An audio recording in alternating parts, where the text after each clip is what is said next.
Well, hello, friends. It's great to have you join us for the webinar today, which will be a two-part webinar. This is Casey Gwynn. I'm the president of Alliance for Hope International, and we're so excited to have two-hour webinars that focus on what we have learned in 2019 about near and non-fatal strangulation assault.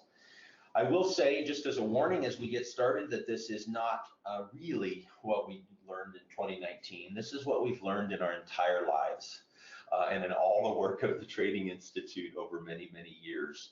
But it does synthesize into what we've learned in the last year. And so we're honored to have you all join us, whether you have been part of one of our 1, 2, 3, or 4-day courses in the past, whether you've been part of our master's course, whether you're an OVW grantee, or not. It's great to have you with us as we dive in to this webinar today. I, of course, am joined by our real leader in our work around near and non-fatal strangulation, Gail Strack, the CEO of Alliance for Hope International. And Gail and I will be hosting this call today, and I'll be turning it over to Gail here in just a few minutes. We're also very happy to have panelists with us today, Dr. Bill Smock, who is a police surgeon and the director of clinical forensic medicine for the Louisville Police Department. Bill is also a clinical professor in emergency medicine, serves as the medical director for our Training Institute on Strangulation Prevention, and serves as the co-chair of our National Medical Advisory Board for the Training Institute. Lieutenant Dan Rincon, who's from Scottsdale, Arizona, is joining us today as well. Dan's career has been very connected to investigating sexual and domestic violence cases. Dan is part of our national faculty, has done a great deal of work in Maricopa County, Arizona. Maricopa County has one of the leading forensic examination protocols in the United States of America for dealing with strangulation in both domestic and sexual violence. And Dan's done a great deal of law enforcement training for us all over the country, including training with us at the National Advocacy Center for the U.S. Department of Justice when we train for professionals working in Indian country. So it's great to have Dan with us. Diana Fogno is also joining us today. Diana is one of the leading forensic nurse examiners in the country and has done a great deal of work in this area. She trains all over the country and is also part of our training team. Diana is a forensic nurse examiner. She's a founding board member of Ending Violence Against Women International. She's also the founding president of the Academy of Forensic Nursing. She's a fellow at the American Academy of Forensic Science, as well as being a distinguished fellow for the International Association of Forensic Nurses. So we're very honored to have Diana and Dan and Bill joining us today, and they'll be contributing a little bit later in the webinar. Just a few things about this webinar. It is a recorded webinar, so you will be able to access this at any time in the future off of our resource library to show to groups, to play in any setting that you feel that it would be helpful or beneficial. We're going to be focusing on a particular set of areas over these two webinars, talking about lethality, the history of our work around this, obviously medical and forensic exam and investigation, prosecution, the whole journey through advocacy, and of course then talking about promising and best practices and what it really means to implement all of this in a rural jurisdiction, in a tribal jurisdiction, or urban or suburban jurisdiction. This is really designed for all professionals, even if you have attended our prior trainings. If you have not ever attended a training, some of this will go by very fast and you will think, man, they need to slow down or they need to go deeper in that. This is not for those starting this journey. This is not Strangulation 101. This is definitely a deeper dive into what we're learning and what we're trying to focus on across the country and around the world. But we do welcome all of you today, and we will do our best to hopefully identify things that you don't know or that you want to know a little bit more about. If something kind of triggers you in this webinar, we want to kind of give you a warning about that. Make sure that you have the ability to take care of yourself and to access a friend or a counselor, an advocate, if something is very difficult. This is intense content, to say the least. And we sometimes move through it fairly quickly or often lightly. for our own emotional self-protection at times, but we don't mean it to be treated lightly, because this is often life and death work we're doing in all of this. So we appreciate you joining us today. We also want to thank the Office on Violence Against Women for their support of the Training Institute on Strangulation Prevention. Laura Rogers is the current acting director of OVW, and Kevin Sweeney is our longtime program manager, and we're very honored to have the support of OVW in this journey. The Training Institute really began long before the actual support of OVW. Gail Strack was doing early research on this in 1995, 96, 97. Gail and I were prosecuting strangulation cases, both felony and misdemeanor cases, in the late 80s and early 90s of the previous century. So we are, let's just say, not old, but experienced. But those early years did ultimately lead to the creation of the Institute officially in 2011 with the support of OVW, and now serves as the most comprehensive program in the United States or around the world for addressing near and non-fatal strangulation. We do some of TA with funding from OVW, and we do some fee-based work where communities hire us to come in and do training. We travel all over the world to do that training. But this webinar is sponsored by the Office on Violence Against Women, and we're very honored to have their support.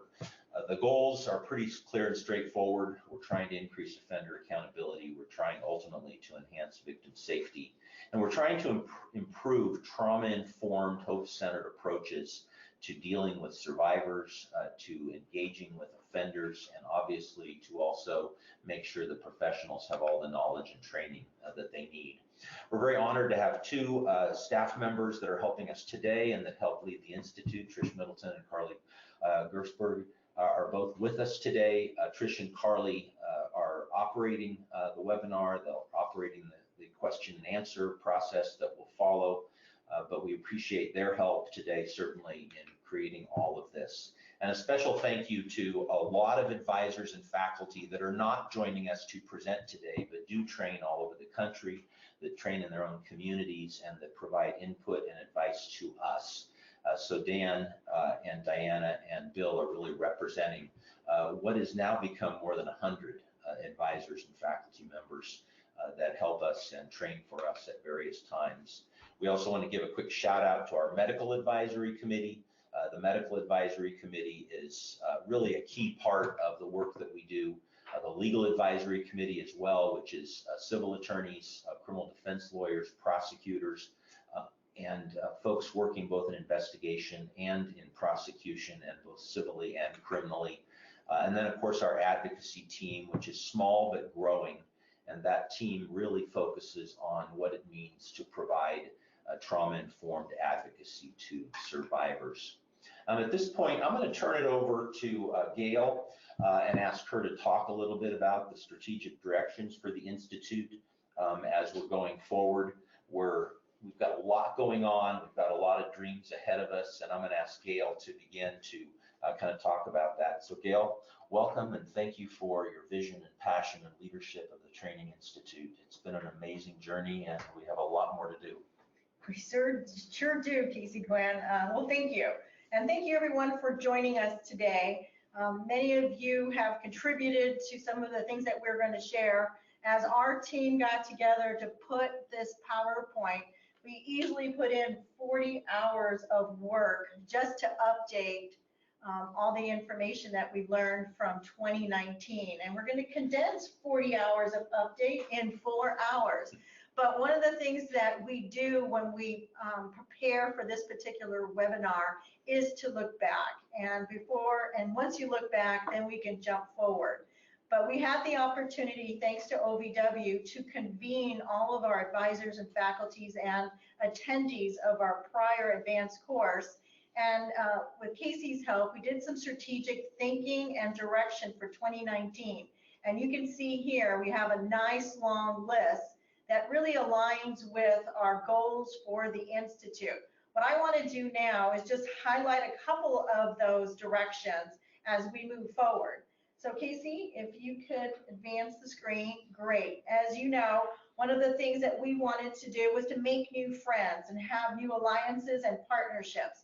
And one of our first partnerships that we officially announced last year and this year as well as we continue to go forward is our partnership with the Academy of Forensic Nursing.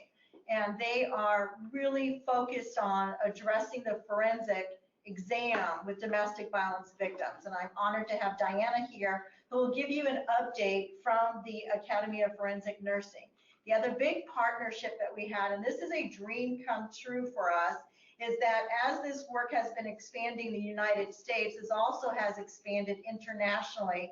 And we have developed international alliances with different countries who are now focused on this area, who are now passing legislation. And we just, Casey, got a great case from Judge Rowe from New Zealand. And it was really wonderful to see how when we work together and share information, we could really have some good reports, good research, and good case law. So we were able this October to officially launch the Australian Institute for Strangulation Prevention in partnership with the Red Rose Foundation. Betty Taylor and all of her friends were here to attend the 4-day course and launch it together. So that is one exciting accomplishment. The other thing, as we wrapped up and we're thinking about what were the main frequently asked questions, all the calls that we received, the questions that we got while we were doing training, and bail. Right now we're in the middle of bail and jail reform, and Casey will talk about that a little bit more. We spent a lot more time with batters, and we're excited to be able to report that Dr. Chan Hellman will be joining us for his sabbatical, and one of his projects will be to focus on batters. We also did a lot of work and are still doing a lot of work with traumatic brain injury, as we have established a traumatic brain injury committee. We've also seen some interesting developments in the area of the consent defense, especially with young teenagers, young adults, social media, pornography. It's pretty alarming, and it's been coming up in various sources, so we wanted to share that with you. And one thing that is still constant is the need for both basic and specialized training, not only in the United States, but internationally, because the United States is not ahead of everybody, but when it comes to near and non-fatal strangulation, that is an area that we are leading the rest. And we received a lot of phone calls from survivors who felt police and prosecutors and the medical community were not taking their cases seriously. And most recently, we're also getting calls from women who I'm totally convinced were victims of domestic violence, who were defending themselves. They had no visible injury. Their abuser, their strangler did, and they were the ones that were arrested. So one case that we just all worked on as a team resulted in the case being dismissed, but it was a hard battle. So it's something we want to keep talking about, and Dr. Bill Smock will talk about suicide, or was it a homicide?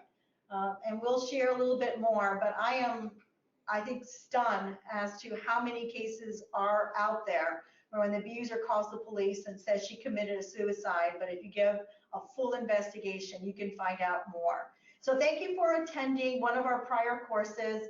Some of you may have been in class number 20, but we're very honored to be able to put on these courses, 20 classes already, just with our institute, 7 with our partnership with the National Advocacy Center. And thank you so much for filling out our annual webinar. This year, we added an incentive that if you responded within a short period of time, we would put your name in a drawing for free training. And we got over 100 answers and survey results, I think within 24 hours. So thank you very much. So Jennifer Annis from Portland, Maine, you are the winner.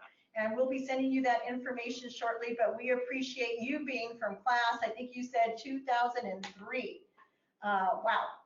Or was it 2003 or 2013? We've been doing this work for a while, as Casey pointed out. Okay, now let me just give you some of the results. This is going to go really quick because a lot of it is good news. One of the questions that I'm not including all is, do you believe that the training has helped bring awareness? And as you can see here, mostly everybody said yes. To the next question, has the training resulted? Oh, I can't see it. Improved documentation. Improved documentation, and the answer is yes. We have some not sure or no, but I think it all had to do with your discipline. Has the training resulted in more arrests? And overall, in comparing multiple years, the answer is yes. And if you're from a different discipline, you may not know, so that's why we got the not sure. Next year, we might put not applicable. And then the question is, has the training resulted in more prosecution? We have yes and not sure. Go on. And then oh, here we go again. What question is that? Number 7. Has the training resulted in more accountability for offenders? And most of you answered yes, with some folks saying you're not sure. And I'll just read from my PowerPoint slide. Question number 8. Do you believe the training has helped your community enhance the safety of victims? And this was probably our most important question for us. And we got a nice big green stripe right across the screen.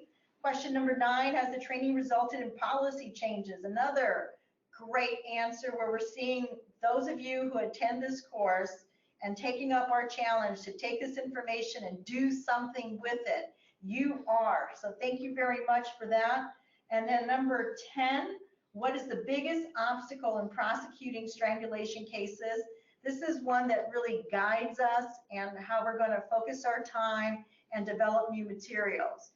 We're still seeing poor on-site investigation, a lack of specialized training, a lack of expert testimony, and other. And when we took a little deeper dive in other, what we found was the issue of implementation was the key challenge. Is how do you get everybody on board following a protocol? But if you could go back one slide, Casey, I wanted you to see this, because our biggest obstacle in 2018, just the year before, we had much more challenges when it came to specialization and expert testimony. And now if you go forward, you can see we've made some progress. So for me, being a high hope person, I'm always looking to see where is the gift. So the gift is all that hard work that you're doing, we're making progress. And then the question about, has collaboration with your agency and any other community agencies increased as a result of this training? And the answer is yes. What we're seeing now is a lot of task force starting on non and near fatal strangulation. We're seeing more countywide protocols, more teams developing, which is very exciting to us. And Dan is going to be sharing some research which shows that when we work as a team, that teamwork matters. So question number 12, since the training, have you trained others in your agency or in your community? And the answer is yes. That was one of our important goals, to multiply, so this way we can get the word out and develop your local expertise. So now we're at the point where we wanted to say Happy New Year. We've got some gifts for you that our teams developed, and we wanted to share that. One of the things that our institute and our organization challenge ourselves is to create a new website and a new look. And quite frankly, it was painful, but it's pretty darn cool now, because it's much easier to access our online training, our resource library. We also launched a legislative map, and then how to request training. So one of the things I want to show you right off the bat is this is how the resource library is going to look. It's going to make it a lot easier for you to find things. In fact, I don't know about you, but in our organization, we have this thing called the S drive, and you really need a PhD or GPS to find documents in our S drive. But I can actually find documents in our resource library much faster than I can find it in the S drive or in my own laptop. So I do have a problem with organization, and that was meant to keep things organized. One of the things that we're really proud of is the media guide. And one of our volunteers from our legal committee, Rachel Frost, who's now retired detective specialist from Riverside Sheriff's Department, helped us put this together. She was a former journalist, and then our own Yesenia Aceves from our organization really made it look pretty. So this is something, I don't know, Casey, your input here, how everyone could make good use of this. Yeah, I strongly encourage you to download our media guide. and use it. Put it to use in interacting with your own media folks locally, in interacting with any media folks on a national level. This is the beginning of how we talk about this, the language we use, the way we engage survivors in being able to tell their stories, and how we challenge the media to promote and talk about this kind of assault. It obviously takes a very different look at this and focuses on the fact that this is not the same as other forms of domestic or sexual violence. When strangulation is introduced in a sexual assault or in a domestic violence situation, as we'll talk more about, it's very different. And we want the media to fully understand that. So I just want to highlight it. It is a free, great resource for you. And then we also updated our strangulation fact sheet. This one updates where we are with the number of states that have passed. We like to add new statistics and or new citations. So this PowerPoint is also designed to have a hyperlink right to these resources that you can download. And then what we also decided to make it easy for you, because we know everybody that's on this call is really, really busy, is to highlight some of the webinars from 2019. From what we learned in 2018, the recommendations for imaging. We also had a great conversation for the very first time with the Texas Council on Family Violence, where they really wanted to focus on treatment providers. So as I mentioned before, batters was definitely a theme that came up, and this is an area where we need a lot of research. The other area that came up was how do you prosecute strangulation cases with or without the victim's participation? And we were bringing in a number of prosecutors from Virginia who I just fell in love with, because the Cody case, which will be in your Dropbox, is one of my favorite cases from 2018. And we were able to bring them on and do a webinar for us. We had about 500 registered. But the one that drew the most attention was understanding the rage and lethality of men who strangled. We had over 2,000 registered. We had so many people registered. I think the whole system kind of like froze on its spot because it just couldn't handle it. But great conversation developing in that area. So take a look at the webinar, take a look at our resources. This is another one that I'm very excited about. As a former prosecutor, former defense attorney, and in my spare time, I teach law school. And one of the things that I love to do with law students is give them homework. And one of the homework assignments is to help us maintain this map.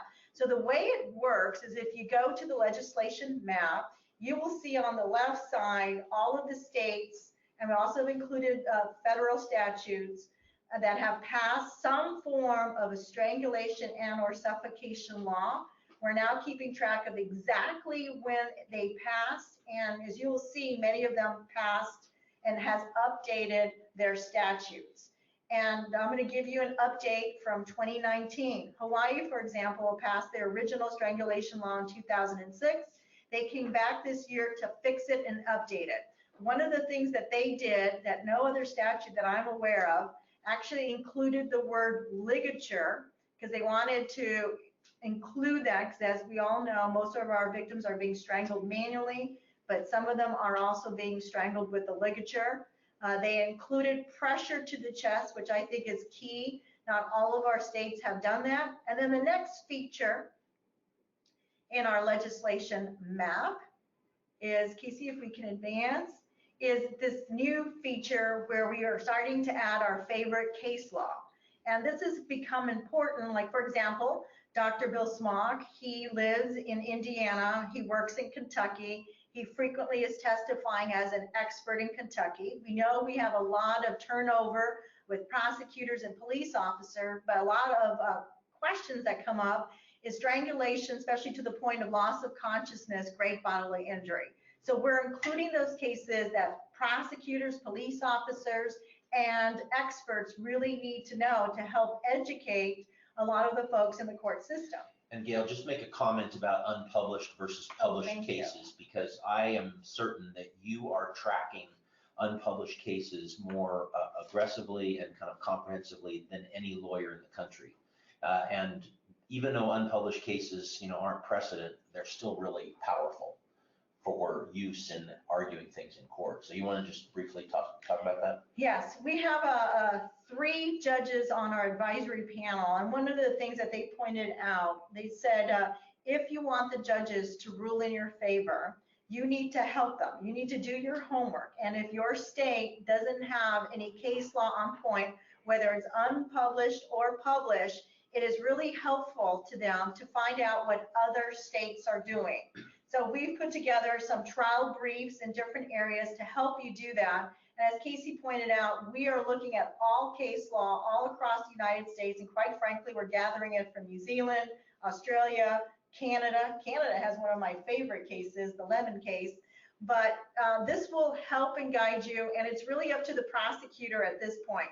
The prosecutor has to pull all of this together to articulate some of these key findings across the United States, to be articulate, to be persuasive, and to be passionate. And when you do that, what the judges have advised on our advisory panel is that judges will feel more comfortable in making a decision in the way you are directing them. And we need local prosecutors to reach out to your state attorney generals if they're handling your appeals.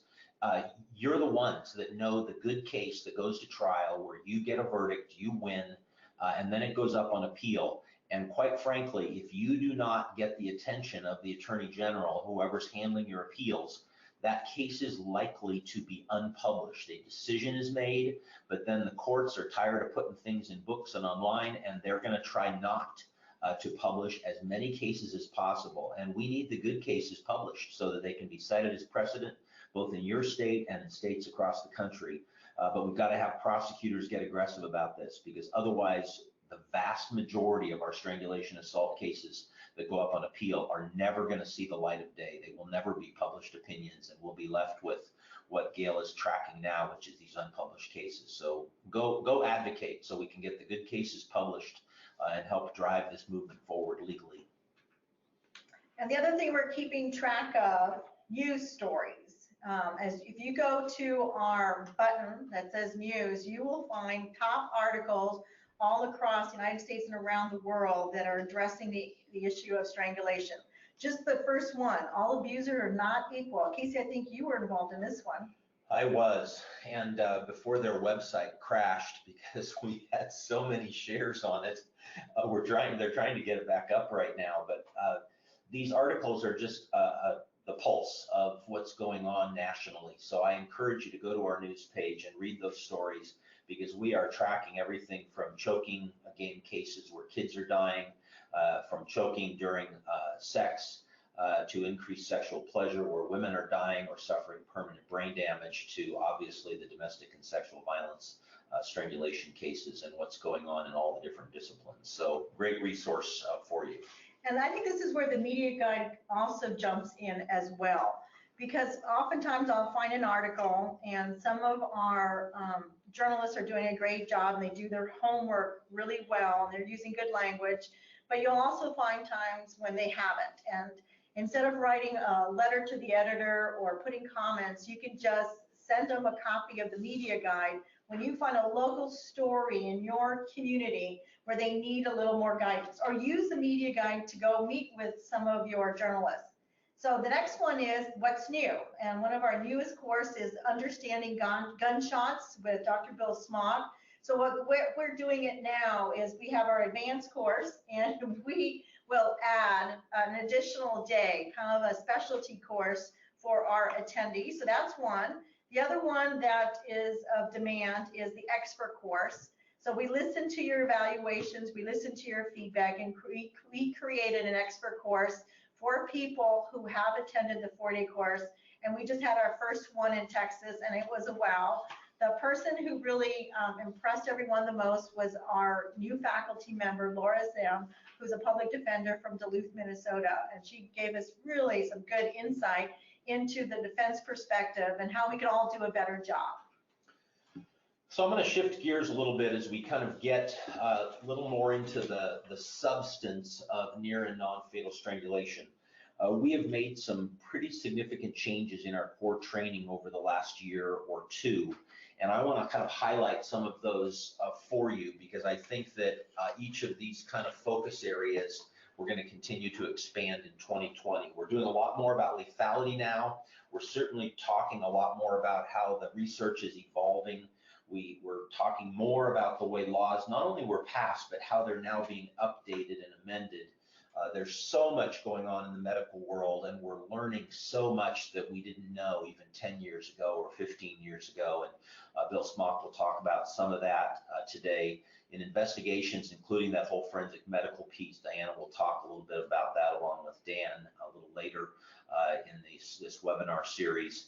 And then, of course, the prosecution piece we continue to refine, and a lot more around advocacy related to traumatic brain injury and the long-term consequences for survivors. And then finally, we're talking a lot more about the science of hope and our research on the relationship between hope and rage and despair and apathy. And Dr. Chan Hellman, the head of the Hope Research Center, is getting more involved in our work around this. So I'm going to just highlight a couple of these things and move relatively quickly. But I want to say at the outset, too often, when you go do this training in your community or you try to raise awareness, if you don't set context, you're kind of spinning your wheels. It's like saying everybody should care about domestic violence. Okay, that's not context. Why should we care about domestic violence? Why should we care about sexual assault? And strangulation needs more context than almost anything. Because you can strangle somebody to death with no visible injury, you can strangle somebody almost to death with no visible injury. That means that case is going to get minimized. And if cops and prosecutors and judges don't understand the context, what causes a man to put his hands around a woman's neck, what causes a man to take a woman to within seconds of death, if we don't understand that and how it relates to other things, people do not know why they're doing this. Why should we care about strangulation? Why should we be investing in this? Why does this matter more than the push, the shove, or the slap? So that's why context matters so much. Probably the first piece of context, which is the largest shared posting we've ever done on the Strangulation Training Institute site, is this statement that Gail and I talk a lot about. Men who strangle women are the most dangerous men on the planet. And that is context. The man who strangles a woman is not the same man who simply slaps or pushes or shoves a woman. Those two perpetrators are not the same person. And we have, for too many years in this country, seen strangulation just be treated as a slap or a kick or a shove. So right from the beginning, we've got to continue to preach that message that the men who strangle women are the most dangerous men on the planet. And we'll talk a little bit more about that in a minute. This is also a almost completely gendered crime. In domestic violence, we always have this battle. And nationally, there's a movement to kind of go gender neutral in domestic violence and say, hey, men can be violent, women can be violent, men can be victims, women can be victims, and we shouldn't, have a gender lens laid over this because we don't want to be biased one way or another. This is a gendered crime. You cannot degender strangulation. You can't do it. And if you do it, people are going to die. Women are going to die. Police officers are going to die. Children are going to die. This is not a gendered crime in the sense that you can eliminate gender conversation. The vast majority of people involved in this perpetrators are men. There are women who strangle. It happens occasionally. It happens rarely. In Gail's original research, it was 99% men. We've seen studies where women, quote, strangling or suffocating goes as high as 6, 7, 8, 9%. I even think some of those cases are actually fabrications because remember that perpetrators can lie too and simply say, oh, she strangled me, when in fact she did not. But women rarely strangle men. So the context is clear in lethality. They're killers. The man who puts his hand around a woman's neck has just raised his hand and said he's a killer. And we've got to pay attention. He really is raising his hand and saying he's willing to kill his victim. He may not be trying to kill her in that particular setting, but he's willing to kill her. And this connection to law enforcement deaths continues to rise. We continue to see it across the country. I don't care what jurisdiction you're from. If you dig deep enough on a police officer killed in an intentional homicide, somewhere along that journey, you're going to find a man who has a history of violence against women before he has killed that police officer. So we've got some new kind of graphics that Emma on our team put together, and we want you to grab these, pull them off, use them, and it helps tell that story. You can see how quickly, example of this slide from kind of collated research, one, it's a gendered crime. Two, these guys, the vast majority of stranglers are men, a vast majority of victims are women. Yes, a man puts his hand around a woman's neck one time, she is 750% more likely to later be killed by him at a minimum. The majority of law enforcement officers killed in this country every year are killed by men with a history of domestic violence. And when you look deep enough, you almost always find they put pressure on a woman's neck at some point in an intimate relationship before they killed a law enforcement officer. It connects to mass shooters, it connects to terrorists. Without a doubt, the rage of these perpetrators, the misogynistic rage of these perpetrators is implicated in all kinds of issues that we're dealing with in society. So when you start putting that out as context, when you're training, when you're trying to educate courts or judges or other people in your systems, this context is important because it gives you the why for why we're doing this and why we care so much about it.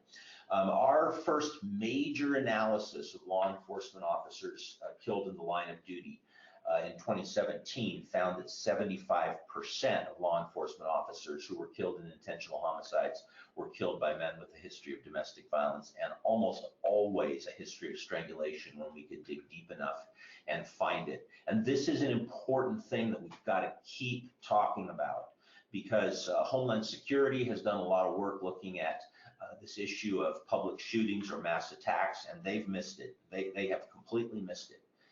There's nothing in the National Threat Assessment Center report from 2017 that talks about stranglers at all in mass attacks, whereas most mass shooters do have a history of strangulation or domestic violence. The FBI, and even in their studies, is missing it, because they're not focusing on who the killer of the officer is and what his relationship is with women. They just look at his felony criminal history. They look at whether or not the officer was responding to a, quote, domestic disturbance call or family disturbance. And you can see how distorted that data is for your officers in your community. If the FBI is saying 7% of officers are killed on so-called domestic disturbance calls, what is that missing? Well, it's missing the 75% of officers who are killed coming in contact with a rage-filled man who has strangled and assaulted women in his past.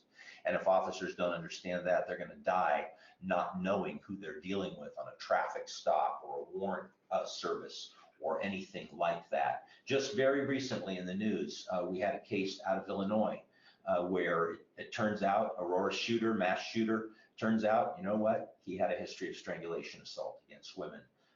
And that piece drives, of course, the next piece, which is he should not have had access to a gun. Guns should have been taken away from him.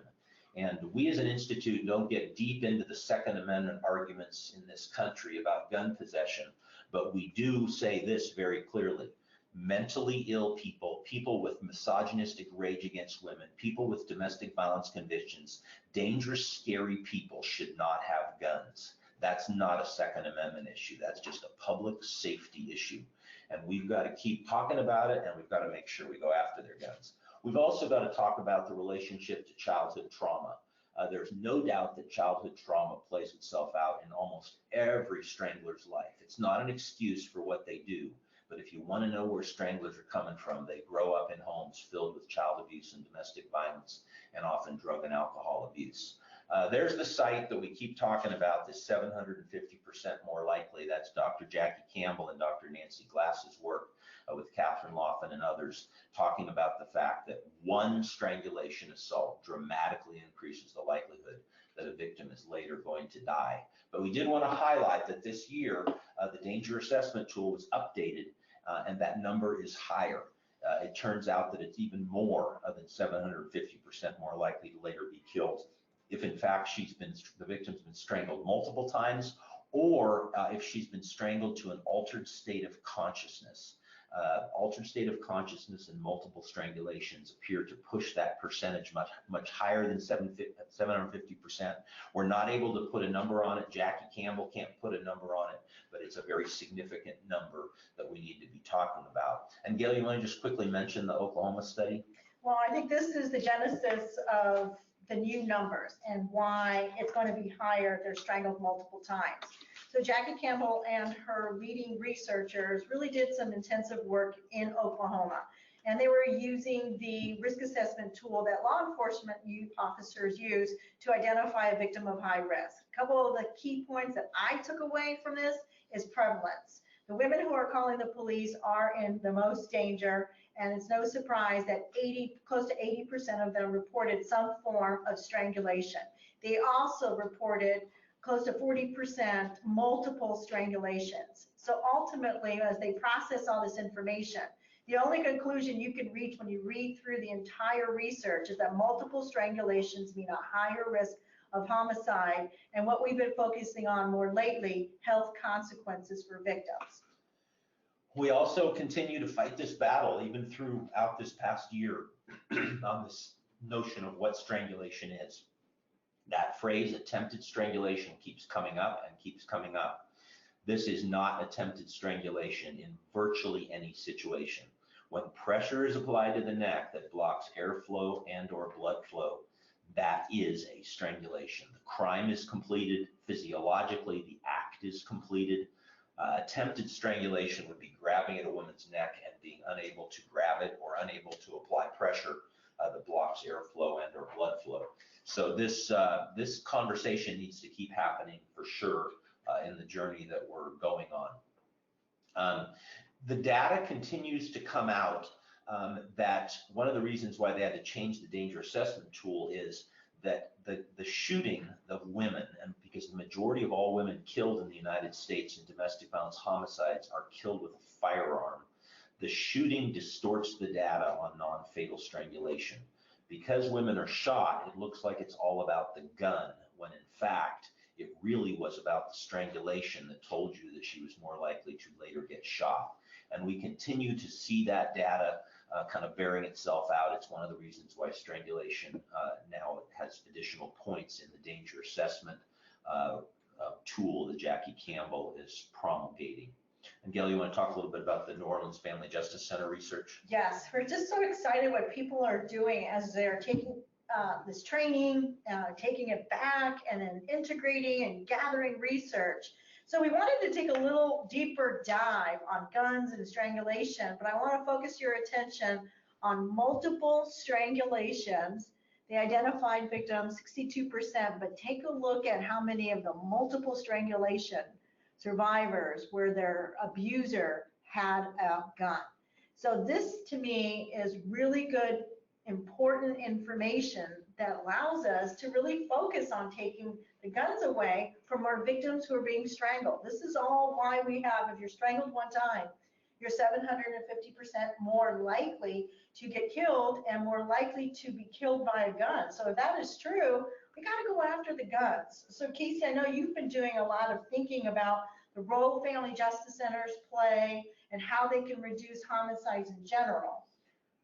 Well, absolutely, we have to be pushing on this issue of just going to get the guns. There's a big issue in this on what are called Fourth Amendment issues around search and seizure, and how do we get the gun from somebody if he's got it in his house, we don't know. San Mateo County, California already has great data that proved that we don't usually need a search warrant. If you put somebody in uniform and go knock on the door of a strangler and ask him to give his guns up, the answer is they do give them up. San Mateo seized over 800 guns and saw a dramatic decline in domestic violence homicides simply going after the guns and knocking on the door and getting the guns. So that piece definitely is a high priority. This issue of how we get family justice centers, multidisciplinary teams, high-risk teams, any version of a multi-agency collaborative that you're involved in strategizing how to get the guns away. I was stunned this last year to read a case where a victim actually got the gun and took it to law enforcement, and they arrested her for stealing her perpetrator, her strangler batterer's gun. That's got to stop across America. That's just obscene. That a victim taking the gun in, we should want victims to bring the guns to law enforcement and say, so he doesn't kill me, please take this, because he's a domestic violence strangler and he shouldn't have it anyway.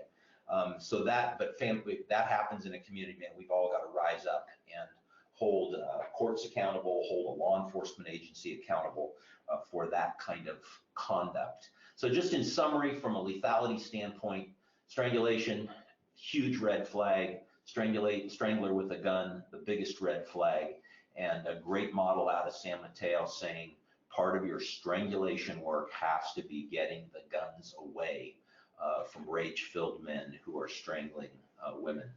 And Gail, you want to talk a little bit about history and understanding? This first webinar part, by the way, is really, because we have so much to talk about, it's really becoming the context webinar. Part 1 is clearly going to be context. Part 2, we will dive deeper, but let's try to wrap up the context as best we can here, and then we'll move on into part 2 eventually. Well, they can understand why it took 40 hours to put this PowerPoint together. And 10,000 slides we're doing, right? That's right. So just have fun with us, that's all.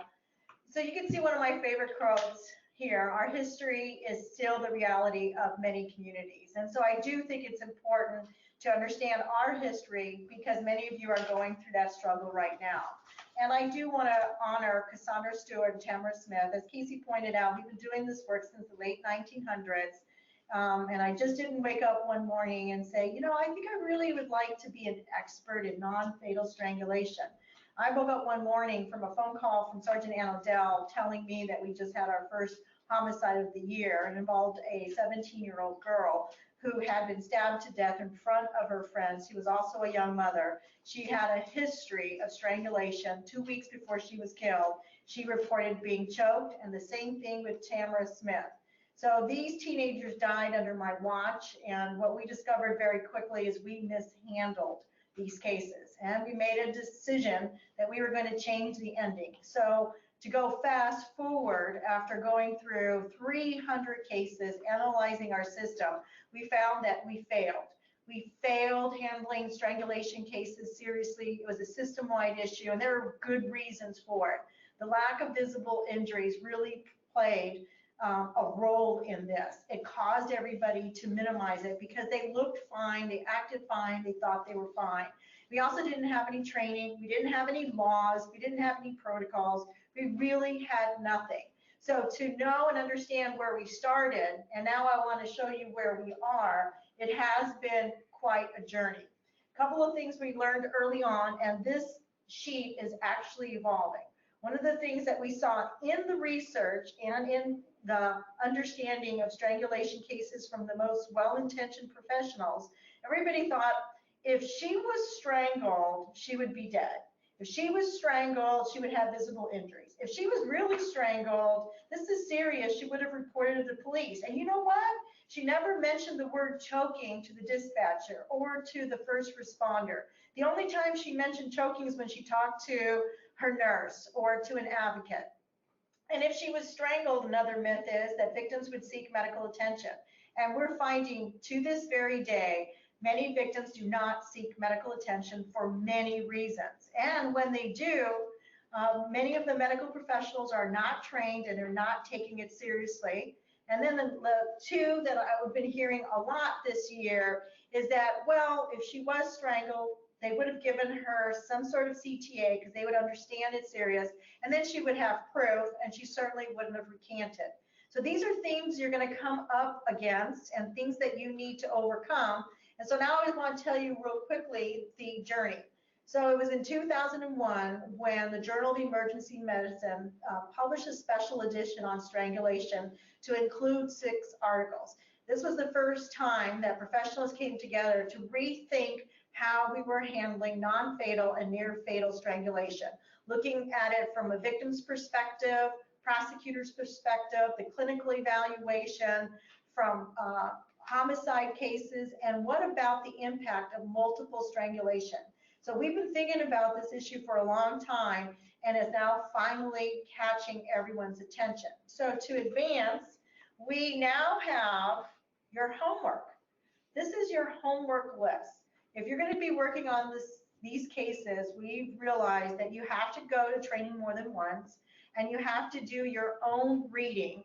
Initially, we started off with Dr. Dean Hawley's top 10, and now we're over 20-ish, because this list keeps growing. What we've done, though, to make it really easy for you is we have hyperlinks to these articles.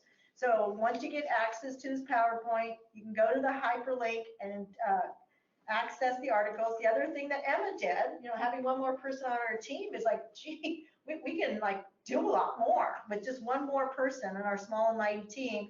You're actually going to have a document that you can download right from our resource library. Thanks to OVW, we were able to do this, and it is our reading list. So one way or another, you should be able to access these articles, which sometimes you can and sometimes you can't get it off the internet. So there you go, a new resource. And then the other thing that I think is important, because I just got an email this week about this, is defense attorneys are still bringing this up, and they will cross-examine experts on the lack of visible injuries. So all I want to do for this website, or excuse me, this webinar, Casey, if you can advance, is to show you all of the articles that have talked about a lack of visible injuries. So whether it was from the original study all the way to the 2019 study in Indiana, most victims will not have visible injuries. So this is your cheat sheet. I call it break glass in case of emergency. When this issue comes up, these are the articles that you need to read, and all of it corroborates our early findings. We also had some new articles related to injuries, which Dr. Bill Smock will talk about. He'll talk about the MR, the CTA, what they found in Indiana, and some research we found in Australia. But these are the articles there. I wanted to spend a little more time on the findings from New Orleans. They've done 3 reports, which you will find in our resource library, but the report from 2017 and the report from 2018 substantiates everything that we have found. But they started to utilize a strangulation assessment tool that we created for a software program called ETO, Efforts to Outcome. What you will see here is that most of the victims had at least one or more symptoms. So symptoms really should be our focus area, and you have to listen for clues. Diana Fogno will talk about why you need to listen for those clues, because many victims do not report being strangled for trauma reasons, a lack of memory, and so many others. But pay attention to those, and you will see that that will help you build your case. And as to summarize this piece, we continue to learn. It is amazing after doing all this work. We are all continuing to learn. The lack of visible injuries was the culprit of all of our minimization. And if we can use imaging, we could really help identify internal injuries. Dr. Bill Smock will talk more about that, because that has continued to be a challenge for some, not all communities. And also an emphasis on don't overlook suffocation. One of our internal research that we did with our restraining order, 60% of our victims who reported being strangled also reported being suffocated. And then we've got to focus on the long-term consequences and continue to learn. So let's shift gears now to power and control. Casey, good? So friends, we're gonna talk about this last piece of context. This will wrap up part 1 of our webinar, what we've learned in 2019. Then we'll go to Q&A, and then we will begin part 2 and make that available as well. So speaking of Q&A, this might be a good time to ask all of you to start sending in your questions. Just type it into the chat, and either Carly or Trish will be pulling together all of those questions for our panel to answer. The last piece of context before we wrap up part 1 and go to a little bit of Q&A is just to talk about this dynamic. Those of us that have worked in gender-based violence for many years, of course, have heard a lot about power and control issues and how perpetrators use violence to kind of hold their power and control over human beings. Nothing is more significant than strangulation in that regard. If I can kill you, then I do have control over you. I decide whether you live or die if I have the ability to kill you and you know it. And there is not a survivor of strangulation assault who has been strangled and has been taken to within seconds of death that will ever forget it. It's something you live with for the rest of your life. And so when we continue to talk about Ellen Pence and Michael Paymar and the power and control wheel out of Duluth from so many years ago, we remember that strangulation is in that black circle on the outside. That is what holds it all together, all the different kinds of intimidation and control that happen in an abusive relationship. The violence is what encapsulates it all, because you know that if your partner can kill you anytime he chooses, you do live under that control. So one of the things that's continued to happen all the way through 2019 is this ongoing journey to do focus groups with survivors. OVW has supported this. We've developed a whole toolkit on how to do focus groups with survivors, not only about their interest in having a better collaborative model like a family justice center in their community where they can go one place for help and support, but also their experience in being strangled or suffocated or experiencing some type of assault that is life-threatening like that. And you can see some of the themes that have come out. We're hearing more and more about carotid dissections that victims have experienced. We're hearing more and more about thyroid issues that strangulation assault survivors are having. We're hearing about early dementia and Alzheimer's in women who were strangled in their 20s or 30s. And we're hearing more and more about traumatic brain injury, and really the beginning of the early research telling us that the majority of all victims of domestic violence may have at least a mild traumatic brain injury that has been missed, never diagnosed, never assessed. And of course, if you've experienced anoxia or asphyxia, the likelihood of that traumatic brain injury goes up exponentially compared to the push or the shove or the slap that you've experienced in an abusive situation. So that piece is important, and one of the things we continue here in focus groups is survivors saying, I wish I'd known, I wish somebody had told me, I would have left sooner if I'd known he was causing me brain damage, or if I'd known he was more likely to kill me because he strangled me. All of this continues to be a big focus area for us. And on the power and control piece as to stranglers, I call it a loaded God complex. I believe very strongly that men who are strangling women, the heart of their narcissism, misogynistic narcissism, is that they want her to know that they're God and she's not. And God decides whether you live or die, and he's God. And that notion of a loaded God complex, much like a loaded gun, is, I think, language that is fair to use about stranglers. And survivors from the very beginning of our work were saying that. Ruth, who was a survivor that got help at the San Diego Family Justice Center and actually got assessed in one of the first domestic violence forensic units in America that we created at the San Diego Family Justice Center, she said it in a very early focus group with a Voices Survivors group. So I think I gave him all my power from there, because I could see how easy it was for him to just take my life like he had given it to me. Like he, God, had given me life. That is a stunning statement from a survivor who did get out, who's actually an incredible woman and doing really well, running a business here in San Diego today. But a reminder, and there is a website called the Strangulation Chronicles. You can just Google it, that has postings that a therapist that works with stranglers has been posting from things that have been said by stranglers. And we'll talk a little bit more about that. But the bottom line is we see these patterns in this journey, how they basically use strangulation to provide the control over their partner in every area of her life. And some of the statements in the Strangulation Chronicles are deeply troubling. But you can see when you read the statements that have been documented from stranglers, number 4 is particularly powerful. Once I put my hands around my girlfriend's throat, I remember becoming God. I literally had her life in my own hands. Now that's addictive. Wow. A loaded God complex. I got tired of her yelling. With my hands around her throat, I could whisper with the same effect. How interesting. Chilling even. One thing that's happening, we won't spend much time on this, but there is a movement toward what's called coercive control laws happening outside the United States.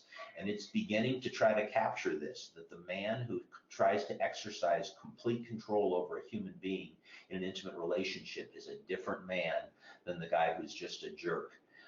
That coercive control dynamic and their ability to gaslight a victim or to manipulate victims is certainly something that's taking place around the country. I tend to think that the most aggressive coercive control perpetrators actually probably are stranglers, but there are lots of men that are learning how to use control without hitting their partner so that they can avoid consequences, which is why the coercive control movement is developing.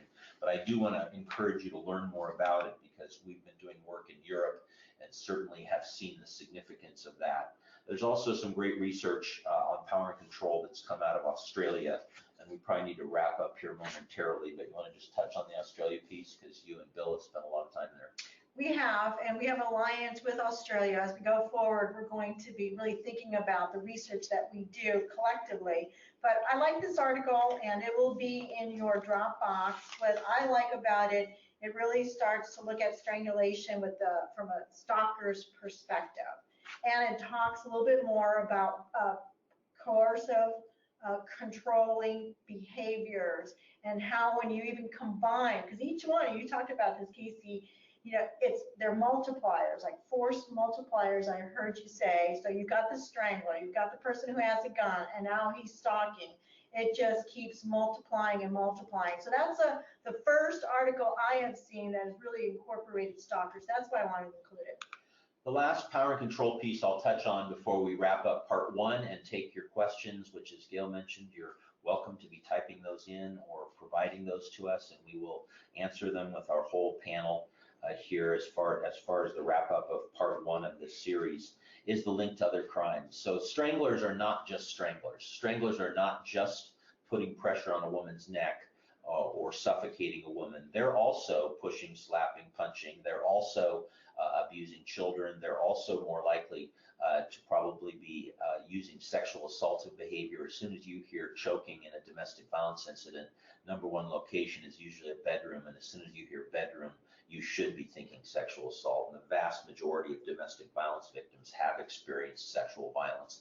They just don't think of it that way. They think of it as just the nature of the relationship because it's happening so often.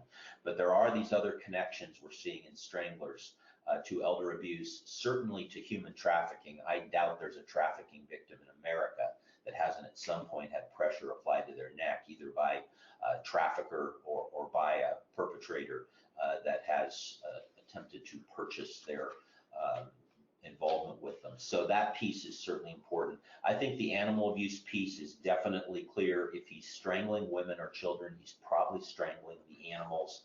And we certainly continue to gather that data from work being done across the country.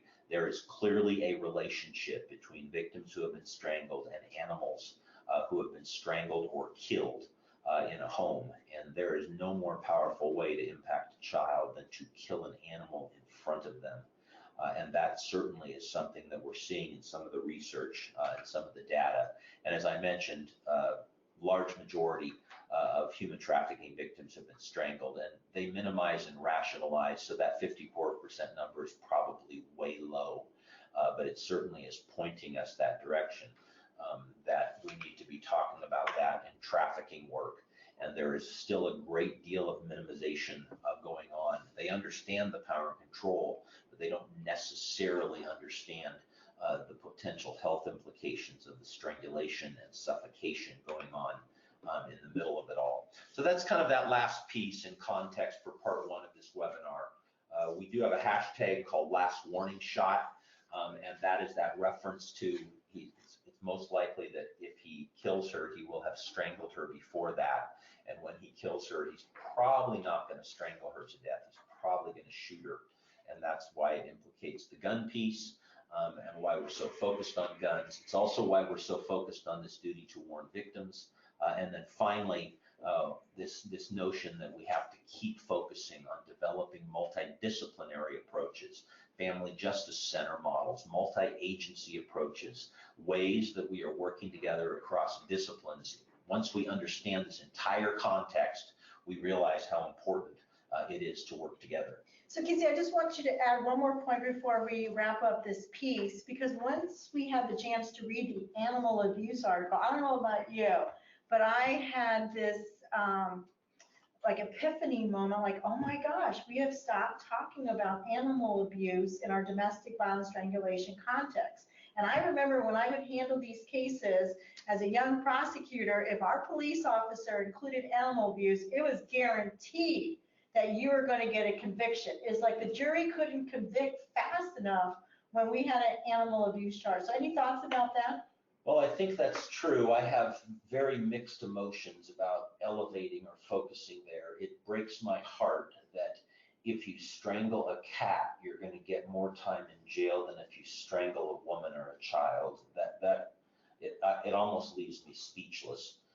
But it is the truth. I mean, the reality is that juries and judges do react very aggressively to somebody who would strangle a dog or a cat.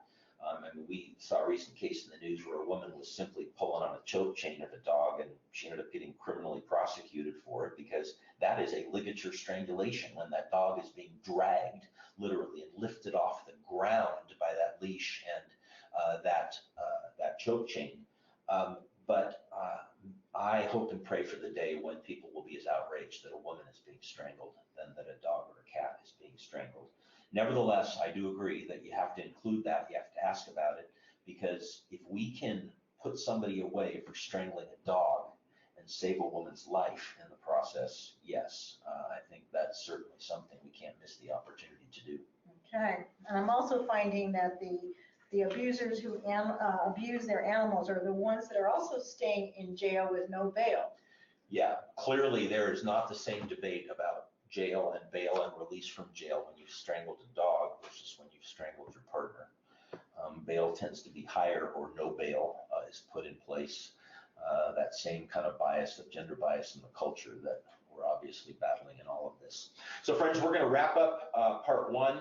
Our panelists will be joining us in part two as we look first at the law, and then we're going to dive into the nitty-gritty of what we've learned about investigating and prosecuting these cases in part two. But please feel free to send in your questions. We look forward to answering them. And then we will be announcing a new date at the end of our Q&A for part two, and the details of part two that will be the second 2 hours of this webinar. Thanks so much for joining us today. So we've gotten a lot of questions today on part one of our webinar, and as Casey Gwynn with Gail Strack, and Gail and I are going to do our best to kind of work through these. In part two, the rest of our panelists will be assisting in this as well. Some of these questions kind of go together that we've been receiving. You're welcome to send other questions. We have about 15 minutes, almost 20 minutes to answer questions today. So first question that came in was, has the update of your investigation and prosecution manual been completed? Yes, it's very close to done. This is the manual that Gail and I were honored to edit, that was published by the California District Attorneys Association in 2013, has now been extensively updated, and it is in final editing right now with the team at the California DAs Association. It will likely be done by the end of February. So we will put out a national announcement through the Training Institute on Strangulation Prevention website, and we'll likely put out a national constant contact when that manual is done. I do want to mention about that manual that only one other state has actually taken our work product and made their own manual, and that's the state of Alaska. But this standing offer from us will continue after the second edition of our investigation and prosecution manual comes out. And that is, for any community that wants to sign an MOU with us, we will provide our intellectual property for free from that manual, so that you can take it and customize it to your state, because our manual is customized around the law and case law in California. But we will certainly make the announcement when the second edition of Investigating and Prosecuting Strangulation Cases comes out in late February. We got some questions around statistics and particular interest in what we're learning about whether training is increasing prosecution or increasing offender accountability or accountability for prosecutors and law enforcement officers. Gail, you want to take that one? I would love to take that one. And I know that the question specifically asked if we had statistics state by state. The answer is yes and no. So the answer is yes, in the sense of the people who took our survey were attendees from our prior advanced course. And those people tend to be the change agents of their community. So we see those communities that have started a task force on strangulation, who have adopted a protocol, who have worked on an implementation plan, who have been committed to sending their police and their prosecutors to training, have seen some tremendous results.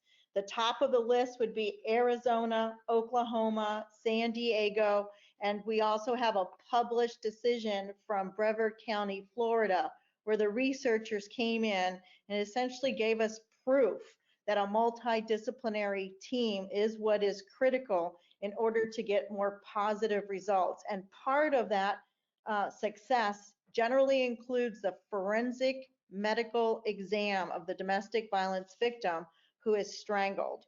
And in those jurisdictions like San Diego, Arizona, and Oklahoma, where they have all incorporated forensic exams, they have seen a dramatic increase of felony cases in strangulation, felony prosecutions, and felony convictions by a minimum of 40%.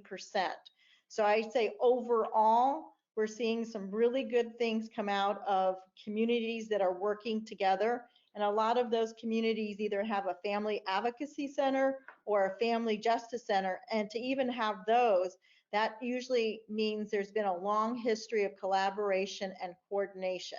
So that's the best way that we can answer that. Otherwise, you would have probably a multi-million-dollar NIJ research project in the making. One day we will. One day we will. One day. The third set of questions, Gail, kind of comes around this issue of CTAs and obviously referencing our radiographic imaging guidelines, national radiographic imaging guidelines, which we will be talking about in part 2. But as you know, and as we have been discussing with our medical team, there is some kind of bad information out there, if you will, saying that CTAs somehow aren't helpful with strangulation victims. And so we got a few questions about that. I'd love you to address that, because we know that CTAs actually are still the gold standard. Yes, and I'm glad that has come up. And our team, for those of you who may or may not know, we have an amazing group of national advisors. We have one team, the medical advisors. We have about 60 of them that are participating. We have a smaller group that is really addressing this issue on imaging. And as many of you know, we produced some imaging recommendations that were endorsed by our medical advisors, including Dr. Dean Hawley, Dr. Ellen Tolliver, Dr. Green, Dr. Smock, and the list goes on. So the top leading forensic experts in the field who were deep into the strangulation research concluded that imaging recommendations are critical, and they listed when and why. So what we're seeing, though, most recently, a number of articles came out. One came out from Sweden, which only addressed the MR as opposed to the MRA. And even though they did not find any carotid dissections in that particular study, there was a couple of things that we learned. Dr. Green and Dr. Smock actually talked to the authors to find out a little bit more about it. And one of the things that they learned is that there were volunteers. So you volunteered whether or not you wanted to have imaging.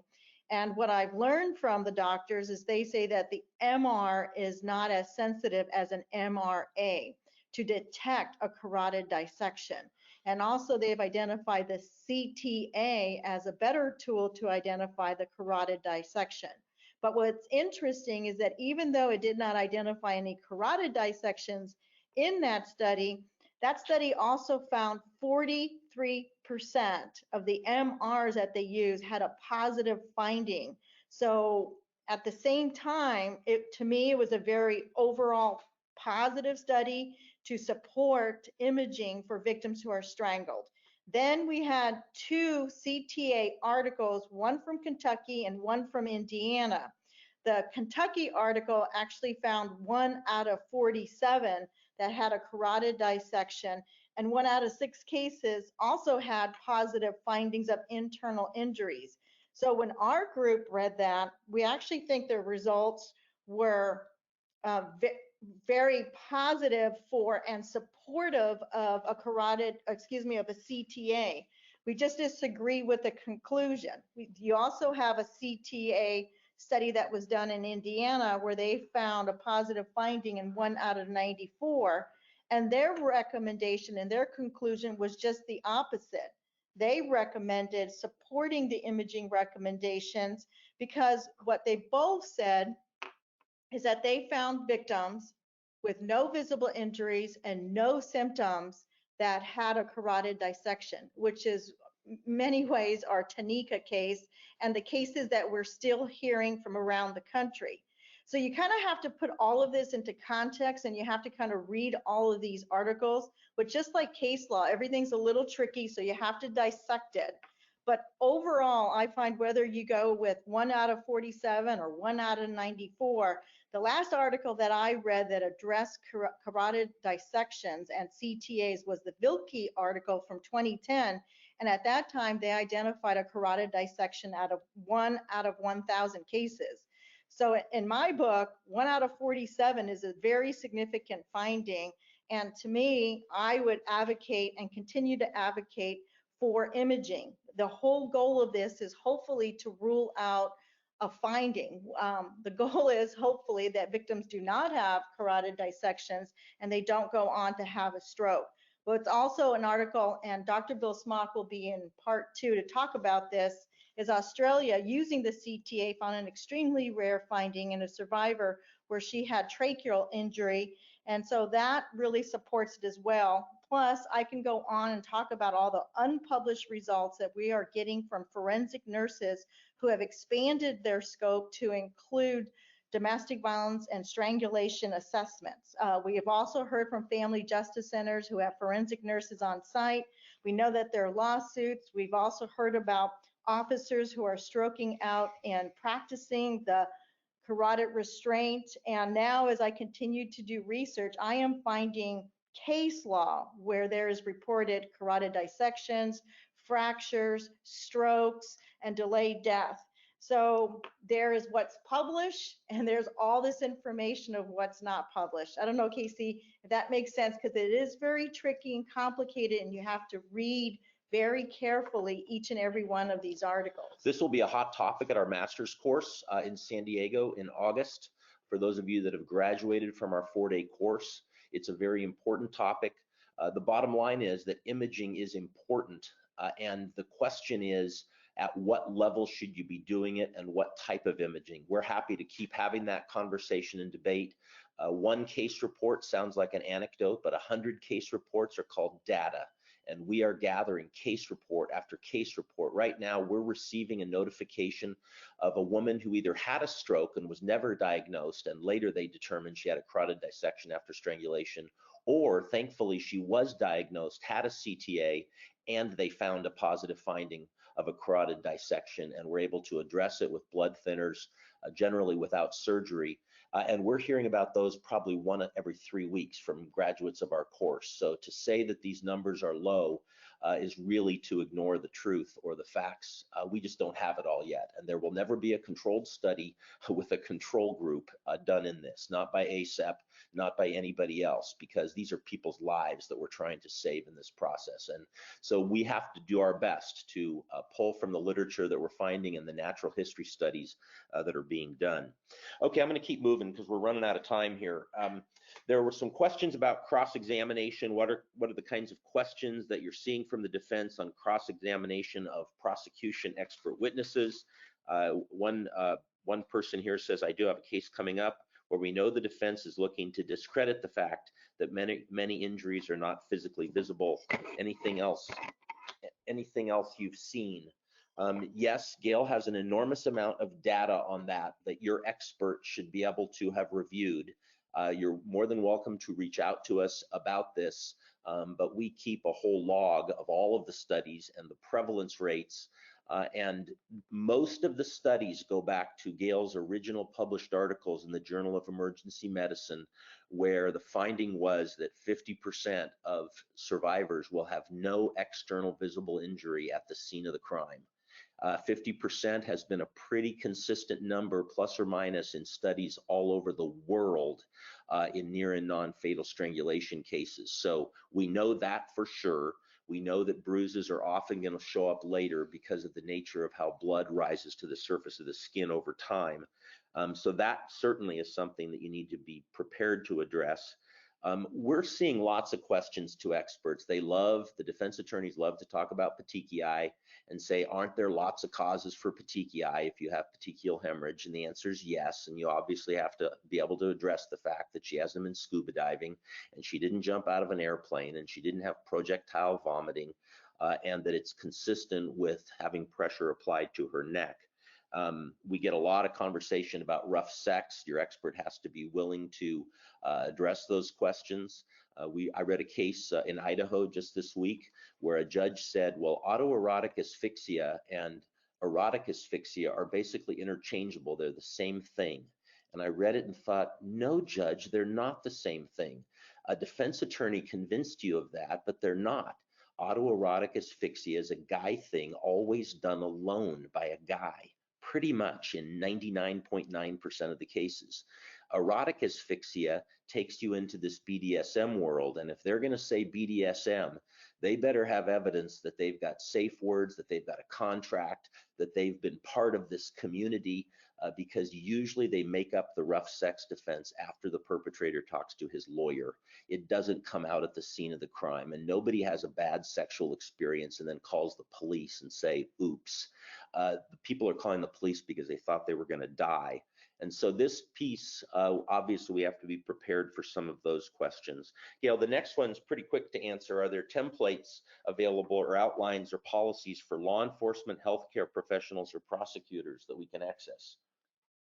The answer is yes to all of the above. Some of those templates, protocols, and policies will be discussed at various times.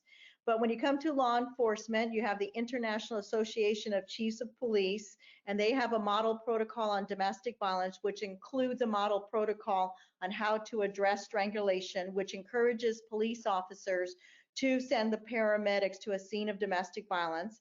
As to healthcare professionals, we will be sharing with you all of the materials that are available for healthcare professionals, all the way from our first article in 2001 on what the clinical assessment looks like, to articles that have been published, to the International Association of Forensic Nurses Toolkit, to sample forms, to articles that you can read. And as for prosecutors, I would say the best place still to go would be those two manuals that have been developed on the investigation and prosecution of strangulation cases.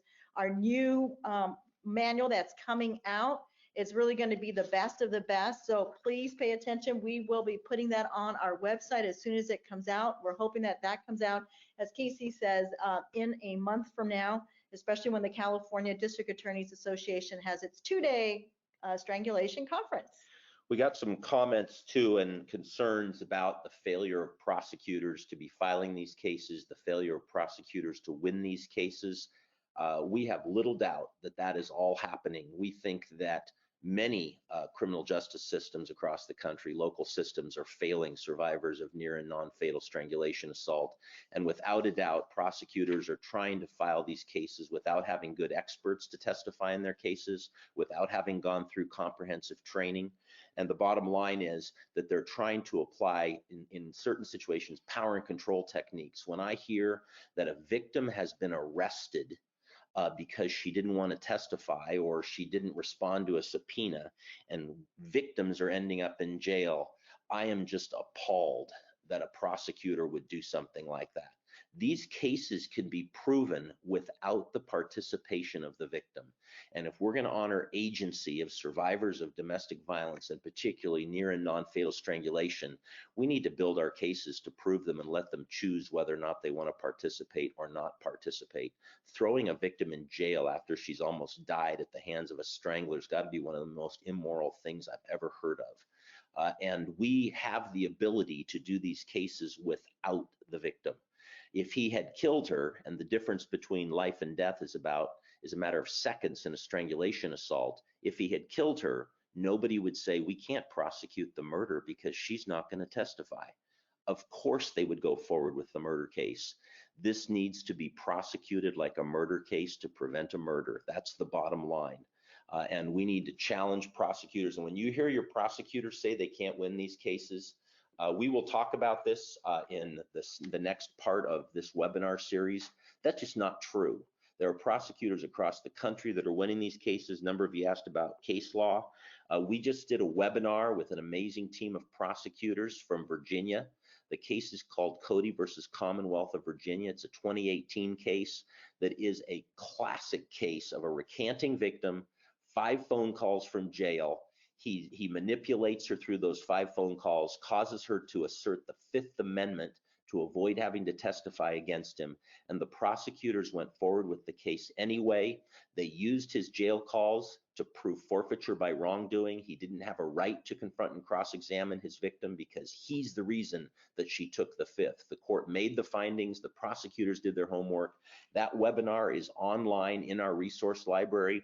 A lot of these things, if you haven't spent a bunch of time in our resource library, please go there, strangulationtraininginstitute.org, and then click on resources and go to our online resource library sponsored by the Office on Violence Against Women, and you will see an enormous number of resources, from specialized reporting forms for law enforcement to protocols from places like San Diego that has probably the most comprehensive protocol in the country now on how to handle strangulation cases, from the Maricopa County protocols on forensic medical exams in these cases, which are the difference between holding perpetrators accountable or not. If you go head to toe with a forensic nurse with a strangulation assault victim, you're going to have significant evidence that you won't have if all you're expecting is the police officer at the scene to do all of that. So the few other questions that came in, questions about research-specific articles for emergency physicians on CTAs after strangulation, a radiologist, and again, I will cite you to our radiographic imaging guidelines. Our medical team is constantly updating the case reports that we're getting on all of this. If you've been to one of our courses, you know that we present on a case report of a woman that had nothing but a small bruise behind her ear, a nurse. That's the Tanika case that Gail made reference to, and she had bilateral carotid dissections, found thankfully 6 days after the assault before she had stroked. And they were able to put her on blood thinners, and Tanika is doing great today and has even spoken at a couple of our courses in person to share her story. I don't know, Gail, if you want to make another comment about the research. In our next webinar, we're going to have Dr. Bill Smock on the call. He's going to go through the recent articles that came out in 2019. We will be sharing those articles with you in a Dropbox.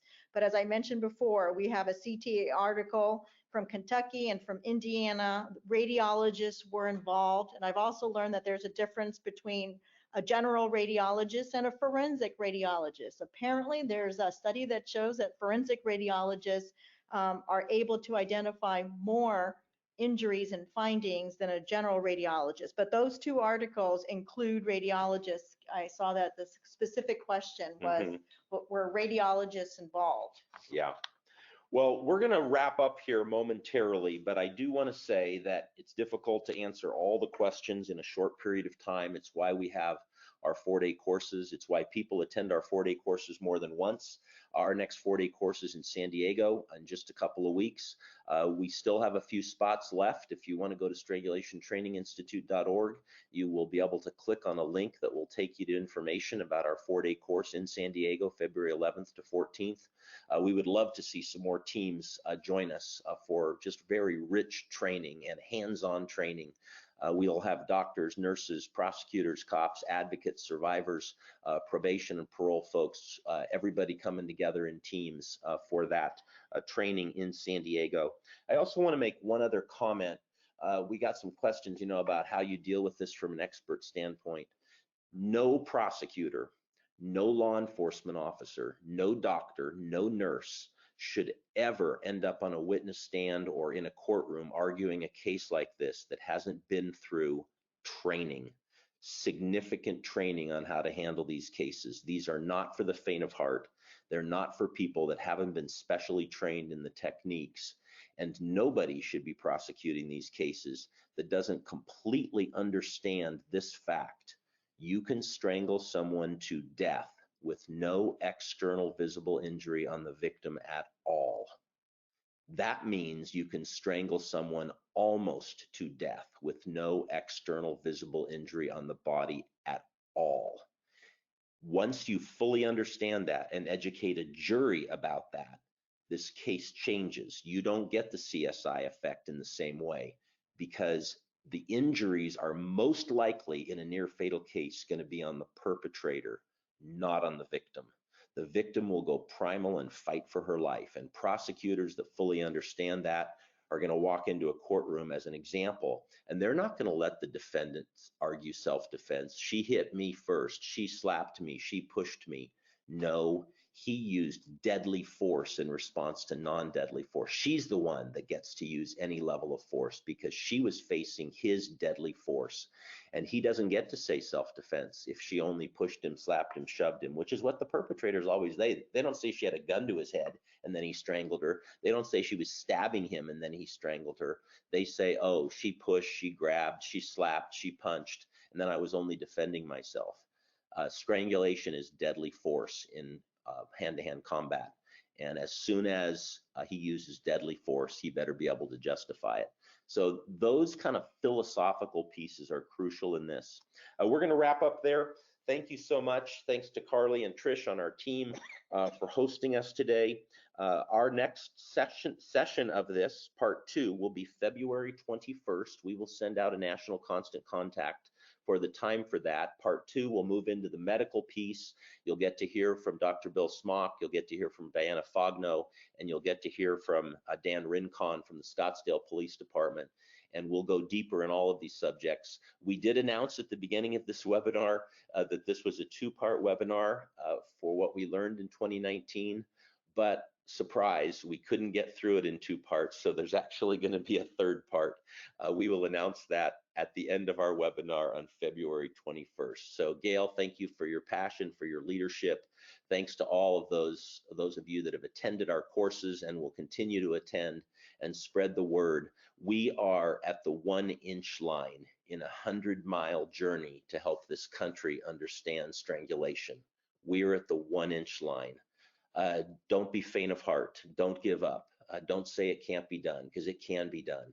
One step at a time, we will get inches and then feet and then yards and yes, then miles down the road until we fully address stranglers in America and the needs of survivors of strangulation assaults. So blessings on all of you. Thank you for being with us today. And if you want to join us, we will look forward to hearing from you on February 21st, and we'll give you the information for that soon. Thanks for being with us today for part 1 of what we have learned in 2019.